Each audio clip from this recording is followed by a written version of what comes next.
9년 동안의 고시원비가 사실은 유흥비였다면요. 복례는 그 순간을 평생 잊을 수 없을 것이다. 며느리 집 거실 테이블에 놓인 카드 고지서를 보는 순간 세상이 멈춘 것 같았다. 손에 든 서류가 떨렸다. 아니, 손만 떠는 게 아니었다. 온몸이 떨렸다. 숨을 쉬어야 하는데 공기가 목구멍을 넘어가지 않았다. 9년 동안 매달 150만 원씩. 그 돈이 단 한 번도 고시원에 쓰인 적이 없다는 것을. 강남 유흥주점, 고급 레스토랑, 명품 매장, 복례의 40년 땀이 그렇게 증발했다는 사실을. 그날 복례는 뼛속까지 차가워지는 배신을 처음 경험했다. 이야기 시작 전 구독 신청과 지금 가장 먼저 떠오르는 사람을 댓글로 남겨주세요. 이야기는 이제 시작됩니다. 강복례는 새벽 5시 냉골 같은 방에서 눈을 떴다. 손가락 마디마디가 욱신거렸다. 밤사이 또 손이 부었다. 관절염이 심해진 지 벌써 3년째였다. 하지만 병원 갈 시간도 갈 마음도 없었다. 아들 준호가 합격하기 전까지는 한 푼이라도 아껴야 했다. 40년을 강남 부잣집 화장실을 닦고 남의 아이를 키우고 남의 밥상을 차렸다. 그 돈으로 장만한 이 낡은 아파트가 그녀의 전부였다. 벽지는 곳곳이 들떠 있었고 겨울이면 외풍이 스며들었지만 이곳은 복례가 평생 모은 땀의 결정체였다. 25평 작은 아파트. 하지만 복례에게는 궁전만큼 소중했다. 자신의 이름으로 된 첫 번째 공간이었으니까. 복례는 부엌으로 가서 보리차를 끓였다. 전기비가 아까워 전기포트는 쓰지 않았다. 창밖으로 동이 트기 시작했다. 72세의 아침은 언제나 이렇게 고요했다. 혼자 사는 집은 조용했다. 너무 조용해서 가끔 귀가 먹먹할 정도였다. 복례의 하루는 언제나 아들 배준호의 전화로 시작됐다. 9년째 공무원 시험을 준비한다는 45세 아들. 그 4달 초가 되면 어김없이 전화를 걸어왔다. 고시원비를 보내달라고. 복례는 퇴직금 통장에서 150만 원씩을 송금했다.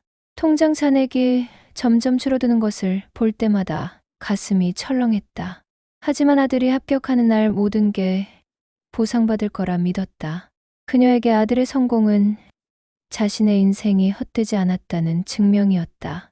남의 집 화장실을 닦으며 살았지만 아들만큼은 공무원으로 만들고 싶었다. 안정적인 직장, 존경받는 직업, 그것이 복례의 꿈이었다. 아니, 아들을 통해 이루고 싶은 자신의 꿈이었다. 며느리 한지혜는 자주 복례의 집을 방문했다. 그녀는 올 때마다 새로운 옷을 입고 다른 가방을 들고 신상 구두를 신고 왔다. 지난주엔 검은색 가방이었는데 이번엔 베이지색이었다. 그 전주엔 빨간 구두였는데 오늘은 하얀 운동화였다. 복례는 명품이나 브랜드 같은 건 잘 모른다. 며느리가 맞벌이 직장인이니 옷을 자주 바꿔 입는 게 당연하다고 생각했다. 다만 조금 헤프게 쓰는 것 같다는 느낌만 어렴풋이 들었다. 하지만 복례는 아무 말도 하지 않았다. 며느리한테 미움받기 싫었다. 잔소리하는 시어머니로 찍히면 아들이 힘들어질까봐 걱정됐다.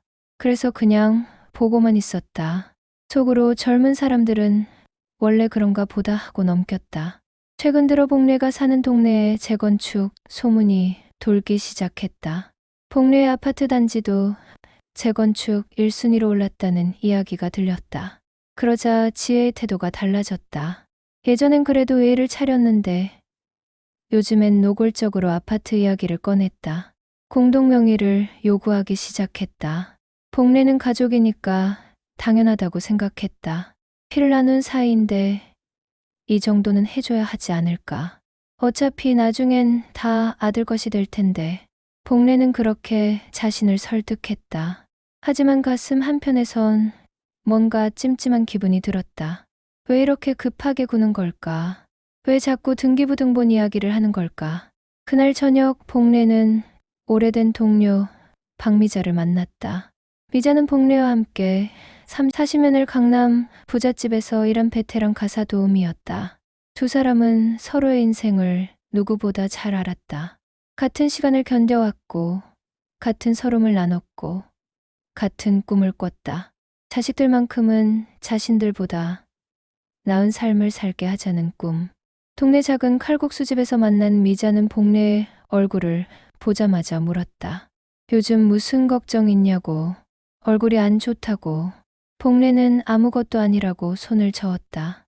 하지만 미자는 40년 지기였다.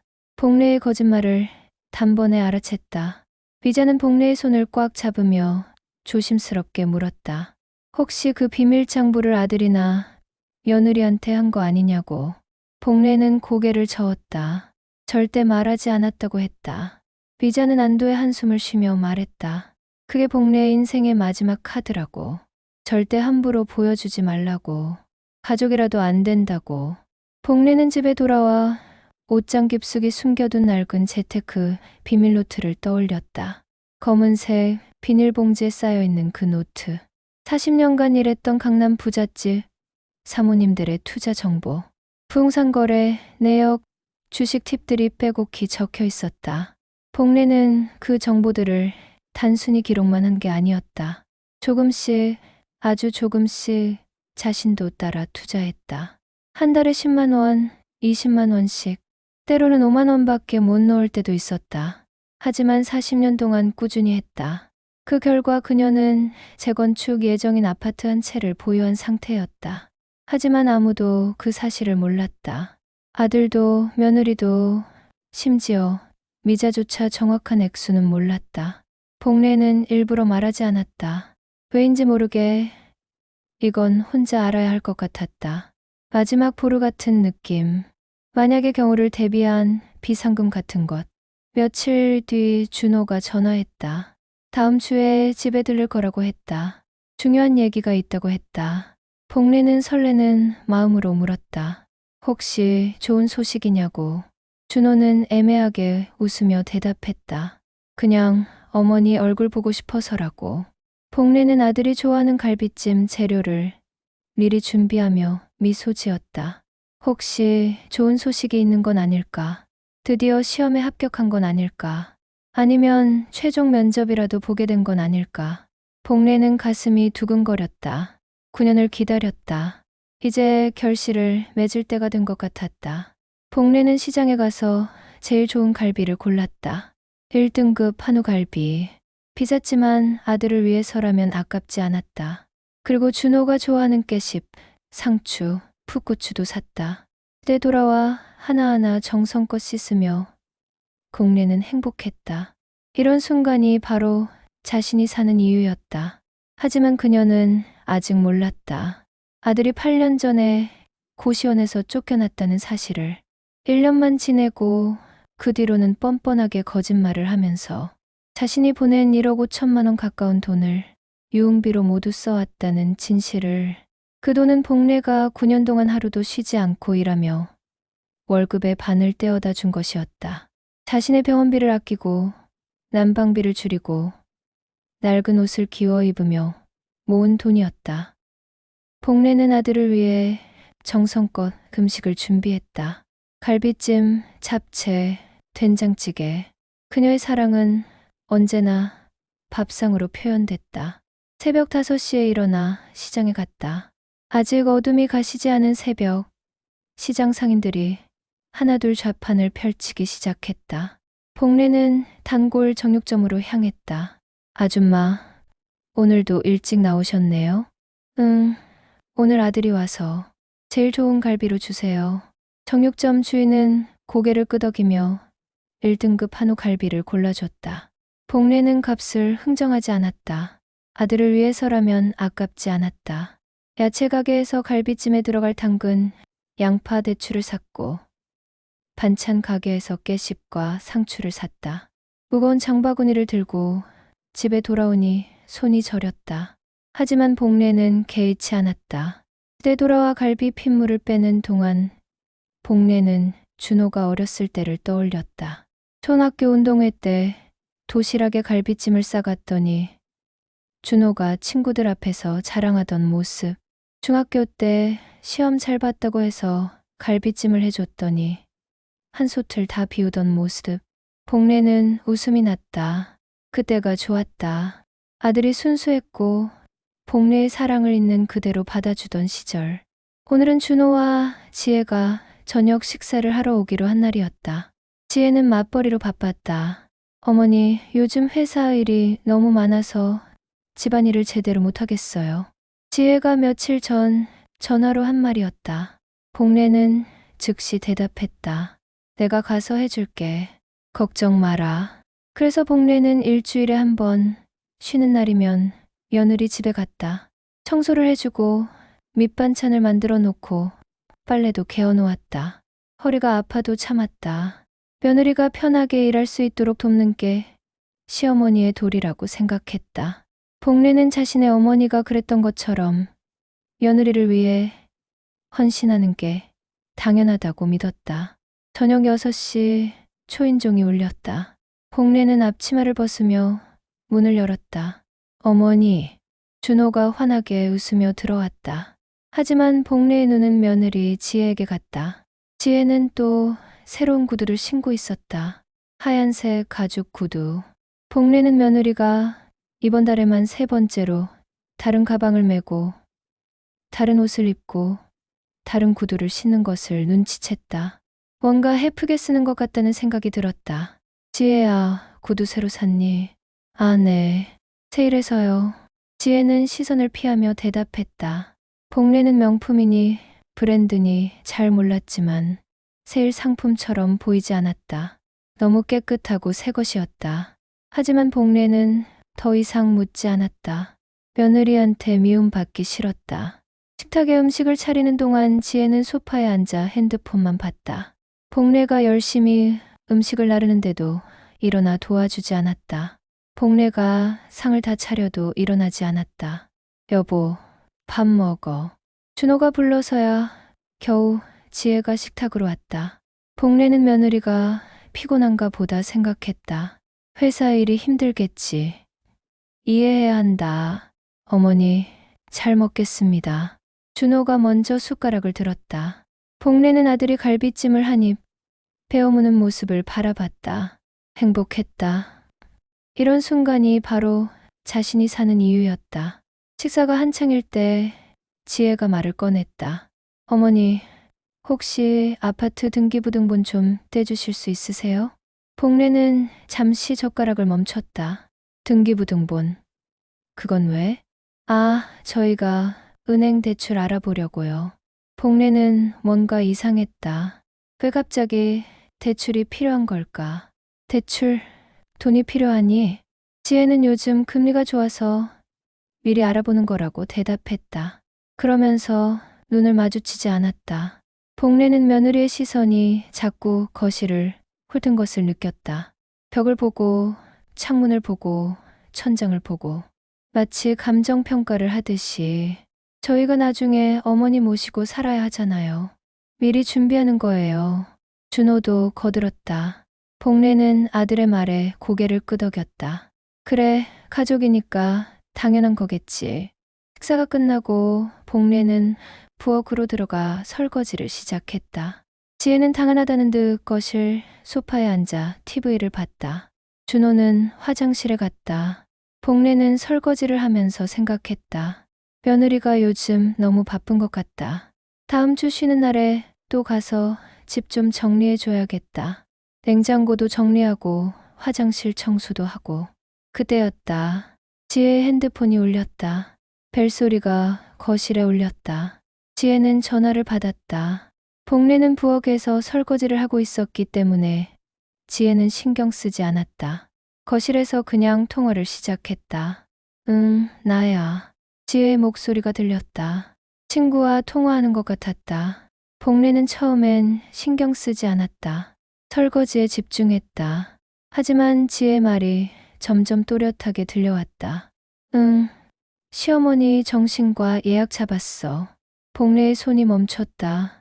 설거지하던 그릇을 쥔 채 그대로 얼어붙었다. 정신과, 왜? 치매 검사받게 해서 재산관리인 선정하면 되거든. 법적으로 재산 관리 못하게 만드는 거지.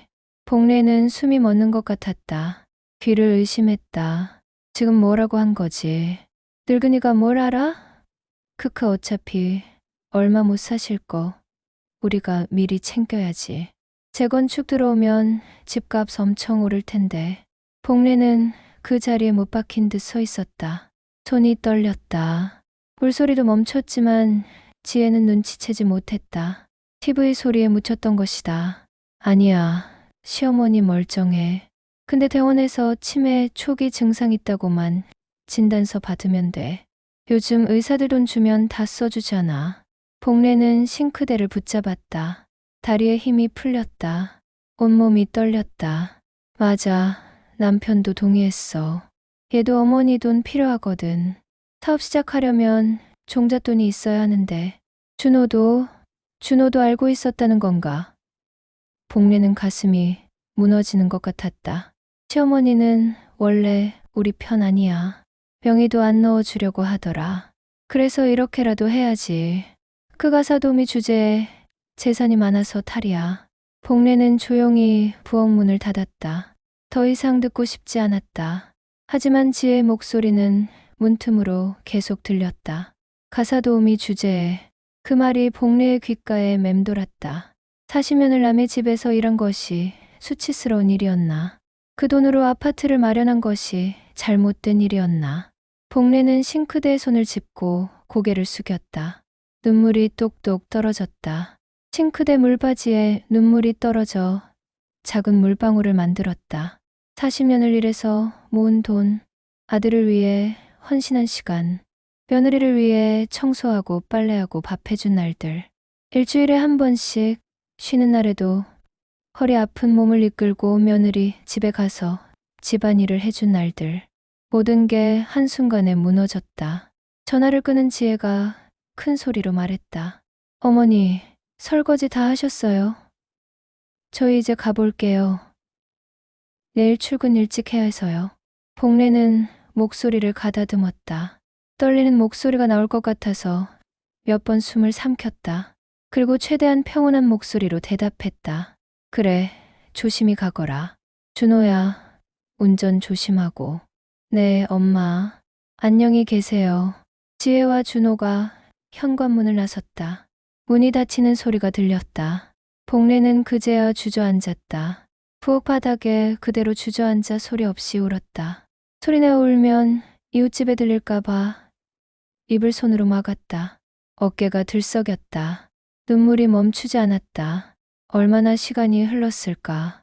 복례는 일어나 물로 얼굴을 씻었다. 거울을 봤다. 72세 노인의 얼굴이 거기 있었다. 주름진 얼굴, 힘없이 처진 눈꺼풀 백발. 복례는 거울 속 자신에게 말했다. 이제 어떻게 해야 하지? 복례는 옷장 깊숙한 곳을 가서 재테크 비밀 노트를 꺼냈다. 40년간 기록한 그 노트를 펼쳤다.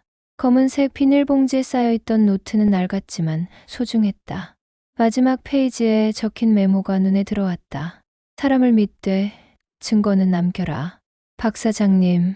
예전에 일했던 박 사장님이 자주 하던 말이었다.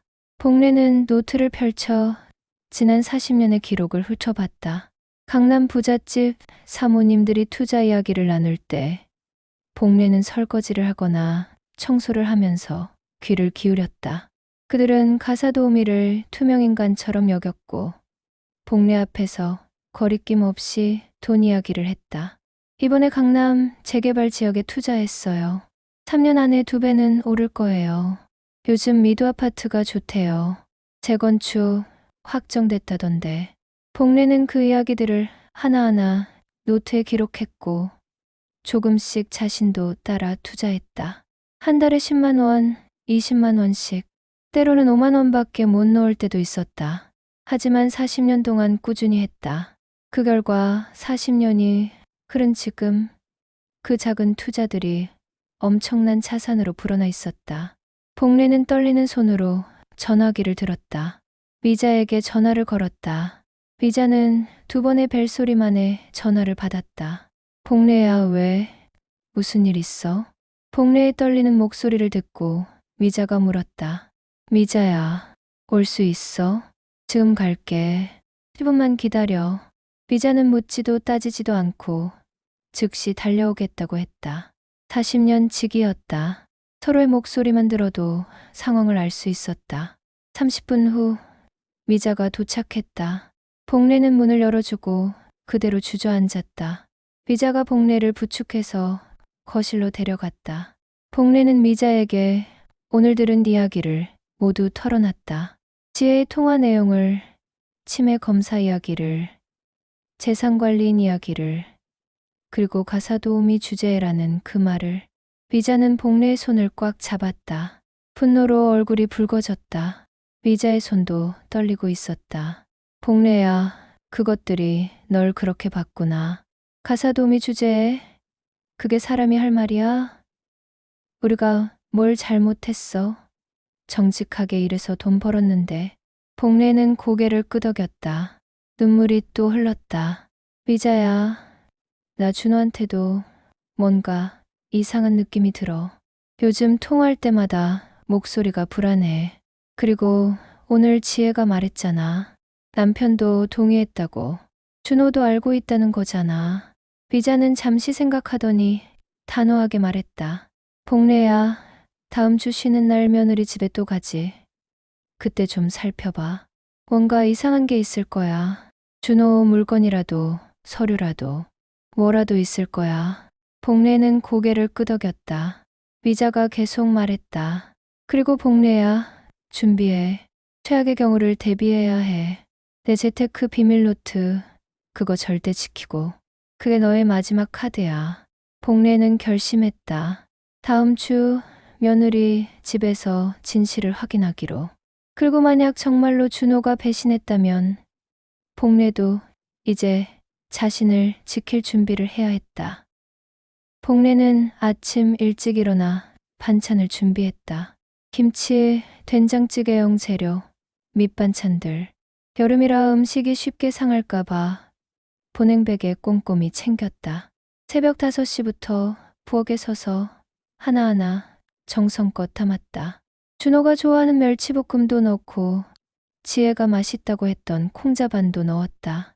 냉장고 문을 열 때마다 기분 좋은 반찬 냄새가 풍길 것을 상상하며 복례는 미소 지었다.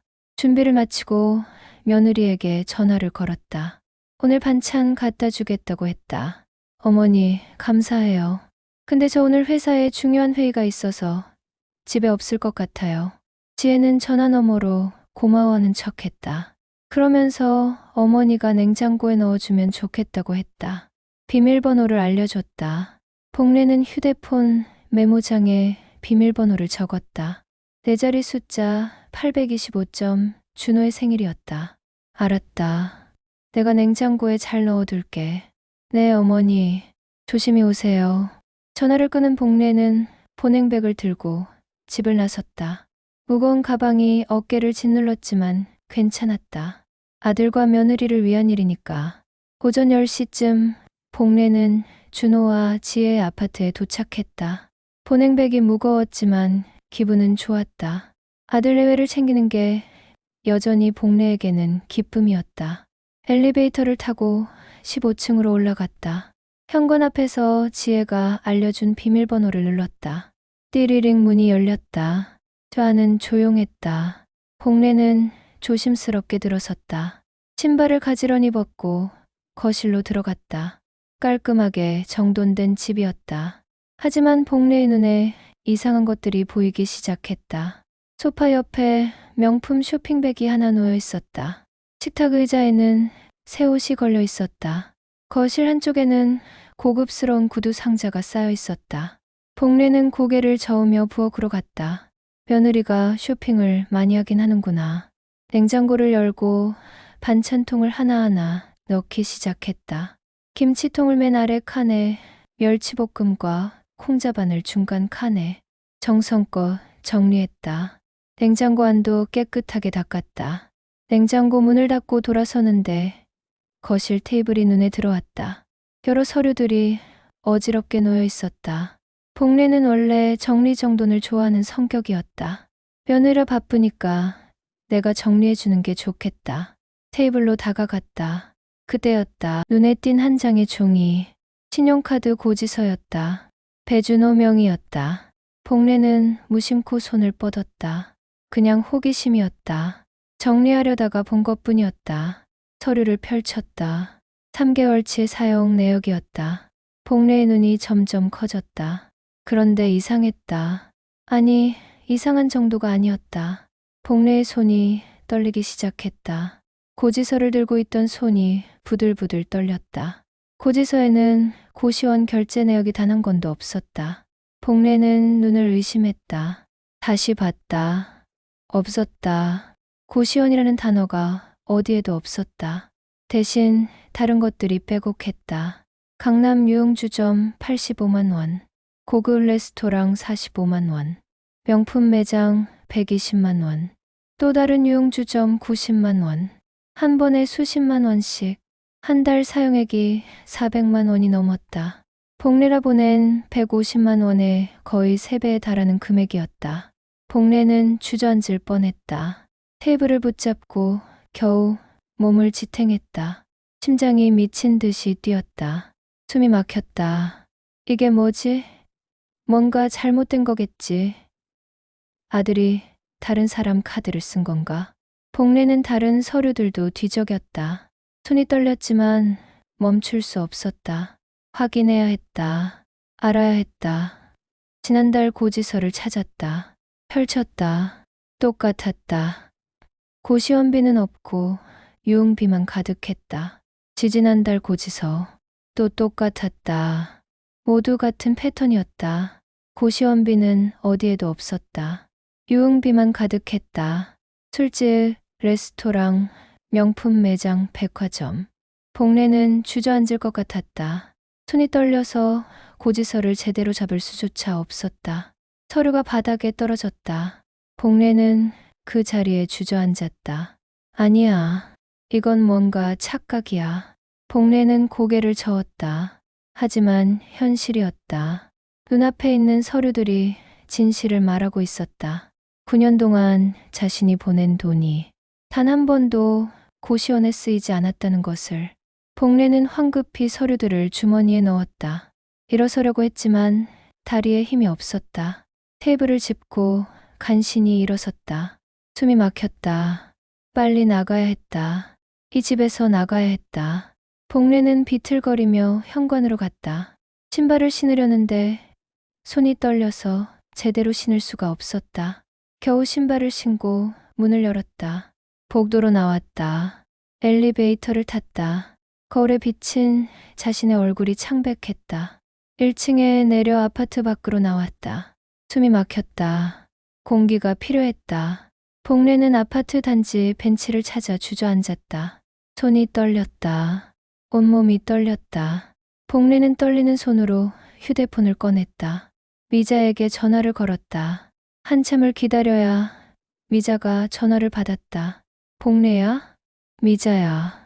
복례의 목소리가 떨렸다. 말이 제대로 나오지 않았다. 왜? 무슨 일 있어? 복례는 떨리는 목소리로 상황을 설명했다. 며느리 집에 갔다가 카드 고지서를 봤다고. 고시원비가 하나도 없다고. 전부 유흥비라고. 미자는 잠시 침묵했다. 그리고 단호하게 말했다. 복례야, 내가 직접 고시원에 전화해 볼게.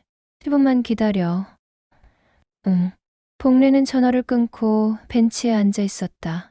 주변 사람들이 지나갔다. 젊은 엄마가 유모차를 밀고 지나갔다. 할아버지가 산책을 하고 있었다. 평범한 일상. 하지만 복례에게는 세상이 무너지고 있었다. 1시간이 지났다.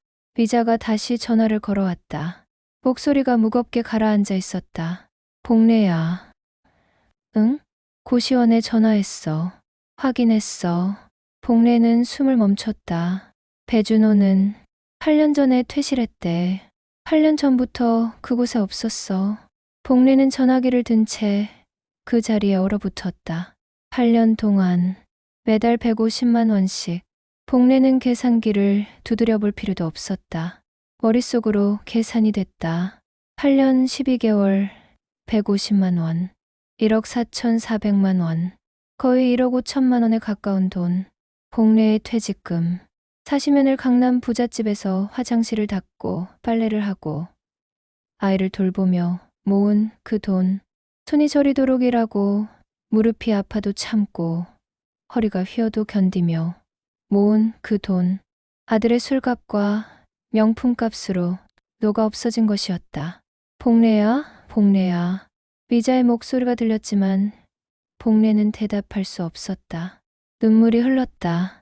소리 없이 눈물이 뺨을 타고 흘러내렸다. 복례야, 괜찮아? 내가 지금 갈게. 어디야? 아니야. 괜찮아. 나 집에 갈게. 복례는 겨우 말을 마치고 전화를 끊었다. 복례는 벤치에서 일어나 버스 정류장으로 걸어갔다. 다리에 힘이 없었다. 한 걸음, 한 걸음이 힘들었다. 버스를 탔다. 창밖을 봤다. 아무것도 보이지 않았다. 그냥 텅 빈 기분이었다. 집에 도착했다. 한참을 현관 앞에 서 있었다. 문을 열고 들어갈 힘도 없었다. 하지만 들어가야 했다. 복례는 떨리는 손으로 문을 열었다. 그날 밤 복례는 잠을 이루지 못했다. 천장만 바라봤다. 8년 동안 속았다. 1억 5천만 원을 빼앗겼다. 아들이 배신했다. 평생 사랑으로 키운 아들이 자신을 속였다. 새벽 2시 복례는 일어나 전화기를 들었다. 준호에게 전화를 걸었다. 엄마, 새벽인데 무슨 일이세요? 준호의 목소리는 잠에 취해 있었다. 준호야, 내일 저녁에 집에 와라. 왜요? 무슨 일 있어요? 할 이야기가 있다. 꼭 와라. 복례의 목소리는 차가웠다. 준호는 뭔가 이상함을 느꼈는지 잠시 침묵했다. 네, 알겠어요. 복례는 전화를 끊고 옷장으로 갔다. 깊숙한 곳에서 재테크 비밀 노트를 꺼냈다. 40년간 기록한 그 노트를 펼쳤다. 낡은 종이, 바래진 글씨. 하지만 이 안에는 복례의 인생이 담겨 있었다. 그리고 통장들도 꺼냈다. 자신이 몰래 투자해온 흔적들. 복례는 노트를 펼쳐 숫자들을 확인했다. 30억. 40년간 조금씩 투자한 25평 재건축 아파트 한 채의 가치. 아들은 몰랐다. 며느리도 몰랐다. 아무도 몰랐다. 다음 날 저녁 준호가 집에 왔다. 여전히 깔끔한 정장 차림에 고급 시계를 차고 있었다. 복례가 보낸 돈으로 산 것들이었다. 복례는 거실 테이블에 서류들을 펼쳐놓고 있었다. 준호의 신용카드 고지서 3개월치, 그리고 고시원 퇴실 확인서, 미자가 고시원에서 팩스로 받아준 것이었다. 준호는 현관문을 열고 들어섰다. 거실 테이블을 봤다. 서류들을 봤다. 얼굴이 순식간에 하얗게 질렸다. 입술이 파르르 떨렸다. 엄마. 복례는 조용히 물었다. 목소리에 감정이 없었다. 이게 뭐니? 준호는 입술을 떨며 아무 대답도 하지 못했다. 복례는 목소리를 높이지 않았다. 오히려 더 낮고 차갑게 물었다. 8년 전부터 고시원을 안 다녔다는데 사실이니? 그동안 내가 보낸 돈을 어디에 썼니? 준호는 무릎을 꿇었다. 꿀먹이며 변명을 늘어놓기 시작했다. 엄마, 죄송해요. 처음에는 정말 공부하려고 했어요. 진짜예요. 근데 시험이 계속 떨어지니까 의욕이 없어졌어요. 친구들이 술 한잔 하자고 해서 그냥 그렇게 됐어요. 엄마한테 차마 말을 못했어요. 복례는 준호를 내려다봤다. 45세 남자가 무릎을 꿇고 울고 있었다. 하지만 복례의 가슴에는 연민보다 분노가 컸다. 8년 동안 거짓말을 했다. 1억 5천만 원 가까이를 속여서 빼앗아 갔다. 복례는 입을 열었다. 목소리가 떨렸지만 단호했다. 내가 쓴 돈이 얼마인지 아니? 1억 5천만 원이야. 내가 40년을 일해서 모은 돈이야. 손이 부어도 허리가 아파도 무릎이 저려도 참고 일한 돈이야. 준호는 계속 울기만 했다. 엄마, 정말 죄송해요. 용서해 주세요. 다시는 안 그럴게요. 정말 열심히 살게요. 복례는 더 이상 참을 수 없었다. 일어서라. 엄마, 일어서서 나가라. 8년 동안 나를 속인 사람을 어떻게 믿니? 너는 이제 내 아들이 아니다. 준호는 울면서 매달렸다. 하지만 복례는 고개를 저었다. 더 이상 볼 수 없었다. 준호는 울면서 현관문을 나섰다. 문이 닫히는 소리가 유난히 크게 울렸다. 복례는 혼자 남은 거실에 섰다. 눈물이 흘렀다. 하지만 이상하게도 마음 한편이 홀가분했다. 40년 만에 처음으로 자신만을 위한 공간이 된 것 같았다. 복례는 재테크 비밀 노트를 펼쳤다. 마지막 장에 새로운 문장을 적었다. 오늘 나는 누군가의 어머니가 아닌 강복례로 다시 태어났다. 복례는 통장을 확인했다. 40년간 몰래 투자한 재건축 예정 아파트. 감정평가액이 30억을 넘어섰다. 그리고 그동안 조금씩 모아온 적금과 예금을 합치면 통장에 3억이 남아 있었다. 아들은 몰랐다. 며느리도 몰랐다. 복례는 평생 투명인간처럼 살았지만 그 시간 동안 조용히 자신만의 미래를 준비해왔던 것이다. 복례는 전화기를 들어 미자에게 전화를 걸었다. 미자야, 내일 만날 수 있어? 그래, 어디서 볼까? 제주도 이야기를 하고 싶어. 새로운 시작에 대해서. 미자는 잠시 침묵하더니 웃으며 대답했다. 그래, 복례야. 드디어 내 인생을 시작하는 거구나. 복례의 진짜 인생이 이제 시작되려 하고 있었다. 복례는 그날 밤 잠을 이루지 못했다. 배신감과 분노가 밀려왔다. 하지만 동시에 묘한 해방감도 느껴졌다. 9년 동안 자신을 짓눌렀던 무게가 벗겨지는 느낌이었다. 복례는 침대에 누워 천장을 바라봤다. 창밖으로 동이 트기 시작했다. 복례는 창밖을 바라보며 생각했다. 이제 어떻게 살아야 할까? 72세의 나이에 새로운 삶을 시작할 수 있을까? 두렵기도 했다. 하지만 한편으로는 설렜다. 처음으로 자신만을 위한 선택을 할 수 있다는 것이. 새벽 6시 현관문을 두드리는 소리가 들렸다. 복례는 일어나 문을 열었다. 미자였다. 미자는 손에 김밥과 따뜻한 국을 들고 있었다. 복례야, 밥 먹었어. 아직. 먹으면서 이야기하자. 두 사람은 식탁에 앉았다. 복례는 미자가 싸온 김밥을 한 입 베어 물었다. 먹기 싫었지만 억지로 삼켰다. 미자는 복례를 바라보며 물었다. 어제 준호 집에서 쫓아냈다며? 응, 내쫓았어. 나가라 그랬어. 잘했어. 당연한 거야. 복례는 고개를 끄덕였다. 미자가 조심스럽게 물었다. 복례야, 솔직히 말해봐. 네 재테크 비밀장부로 얼마나 모았어? 정확히. 복례는 잠시 망설였다. 그동안 누구에게도 말하지 않았던 비밀이었다. 하지만 이제는 말해도 될 것 같았다. 복례는 일어나 안방으로 갔다. 옷장에서 통장들을 꺼냈다. 그리고 재테크 비밀 노트도 함께 가져왔다. 식탁에 앉아 통장을 펼쳤다. 미자는 숫자를 보고 눈이 휘둥그레졌다. 세상에, 복례야, 이게. 응. 아파트 감정평가액이 30억이야. 그리고 통장에 3억 정도 있어. 복례가 40년간 몰래 투자한 결과였다. 처음 산 25평 재건축 예정 아파트의 가치가 30억을 넘어섰고 그동안 조금씩 모은 적금과 예금이 3억 정도 됐다. 복례야, 넌 부자야. 진짜 부자라고. 미자의 목소리가 떨렸다. 복례는 쓸쓸하게 웃었다. 부자가 뭔 소용이야. 아들한테 속았는데. 아니야. 이제부터야. 이제부터 내 인생이 시작되는 거야. 미자는 복례의 손을 꽉 잡았다. 복례야, 이제 알겠지. 넌 누구 엄마이기 전에 강복례야. 경제적 주체라고. 내가 40년 동안 피땀 흘려 일한 결과가 이거야. 복례는 재테크 비밀 노트를 펼쳤다. 첫 페이지에 적힌 날짜가 보였다. 1985년 3월 15일. 복례가 처음 강남 부잣집에 일을 시작한 날이었다. 그날부터 복례는 사모님들의 대화를 하나하나 기록했다. 이번에 강남 재개발 지역에 투자했어요. 구송 아파트 재건축 확정됐대요. 요즘은 구릉마을이 뜨고 있어요. 복례는 그 이야기들을 조금씩 따라했다. 한 달에 5만 원, 10만 원씩. 때로는 10,000원밖에 못 넣을 때도 있었다. 하지만 40년 동안 꾸준히 했다. 복리의 마법이 작동했다. 작은 돈이 큰 돈이 됐다.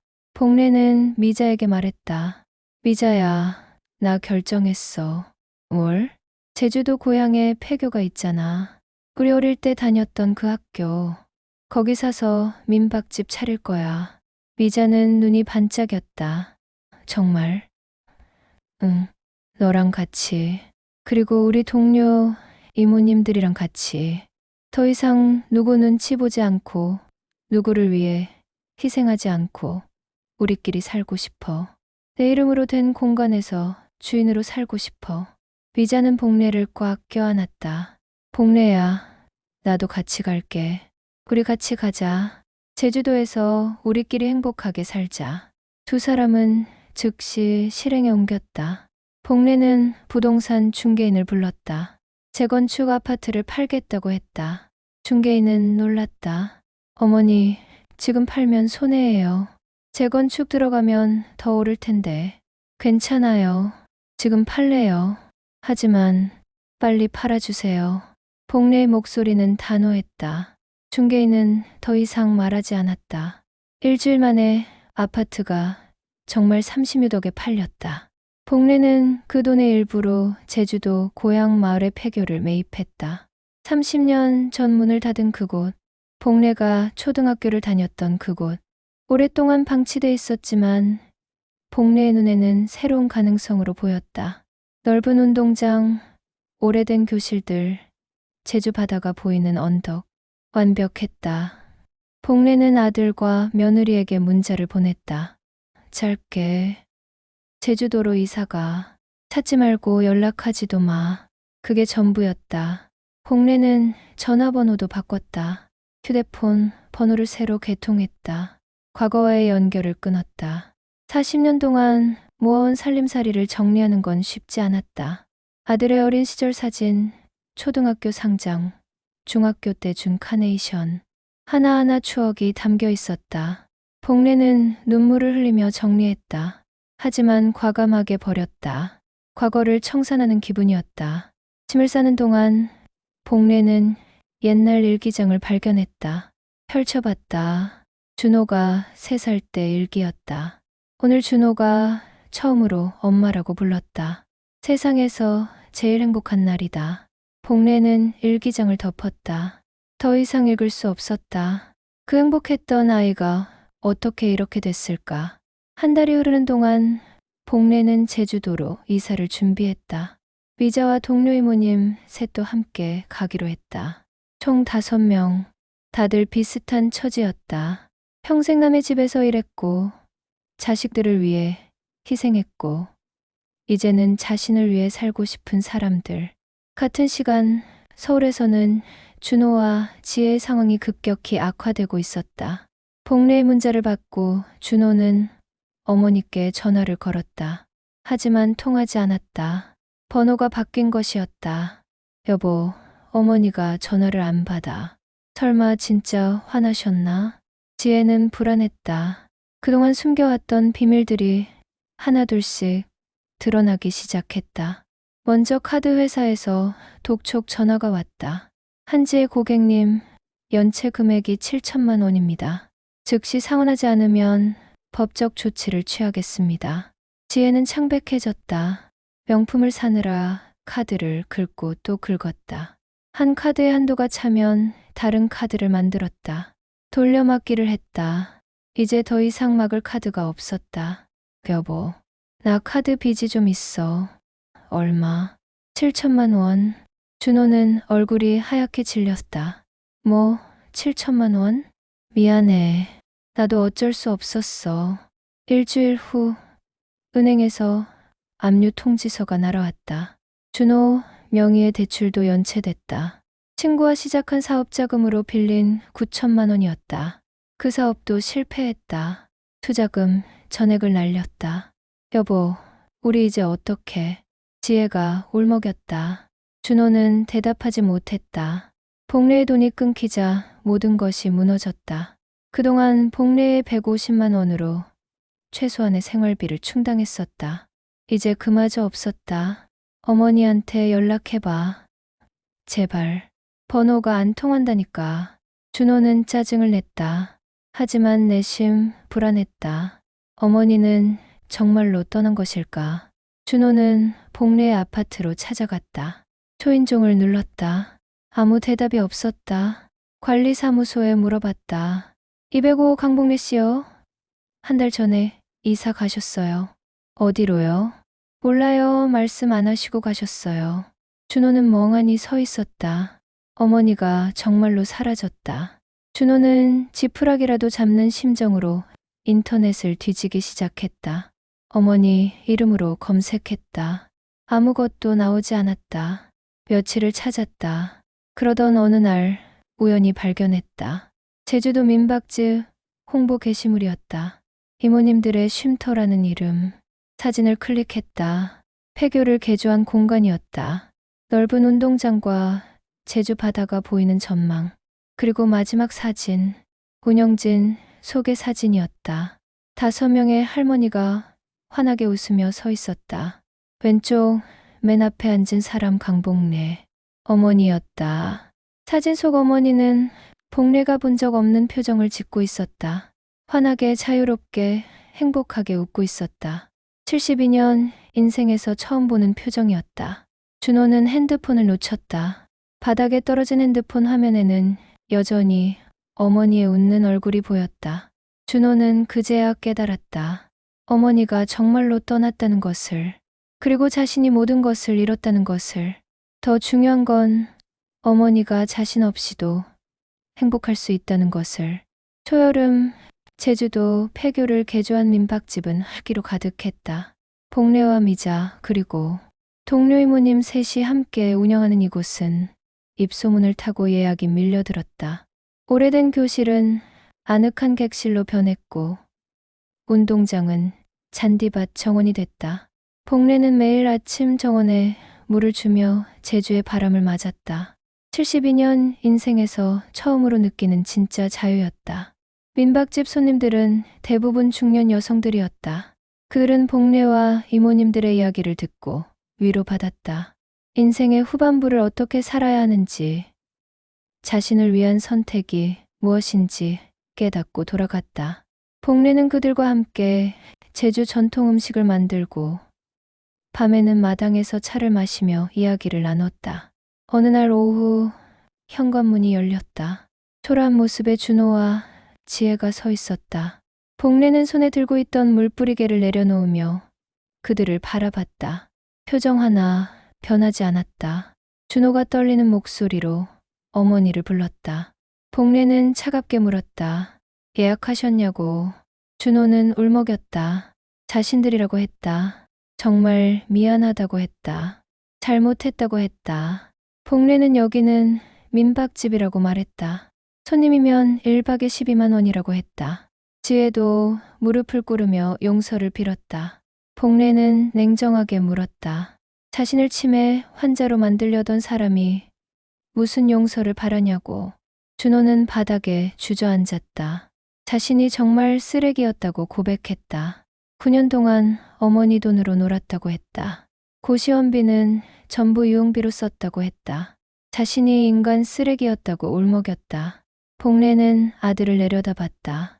미움과 연민이 교차했다. 72년을 살아온 어머니의 복잡한 감정이 가슴을 짓눌렀다. 복례는 아들에게 말했다. 자신이 바랐던 건 아들의 합격이 아니었다고 했다. 진짜 사람이 되길 바랐다고 했다. 이제 알겠느냐고 물었다.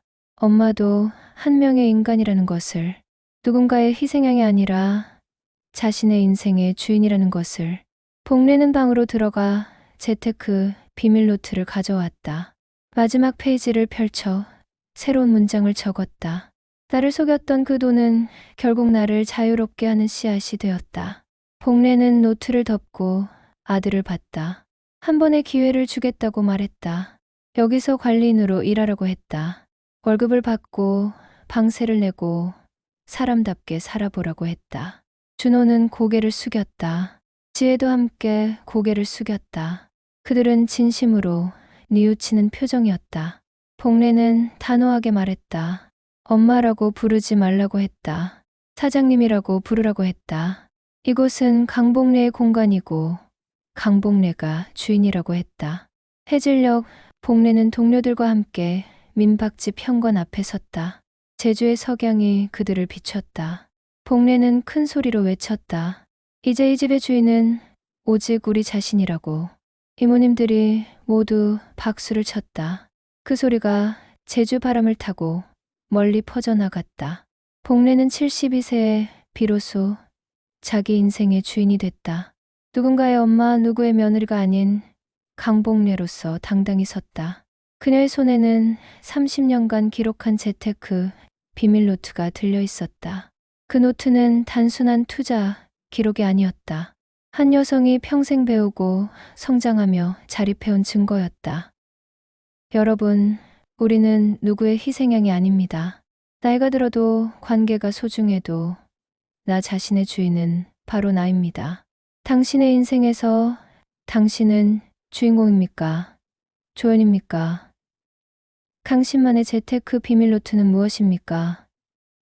지금 가장 먼저 떠오르는 사람을 댓글로 남겨주세요. 그리고 이 영상이 조금이라도 도움이 되었다면 구독과 좋아요로 더 많은 분들에게 희망을 나눠주세요. 당신의 작은 클릭 하나가 누군가에게는 인생을 바꾸는 용기가 될 수 있습니다.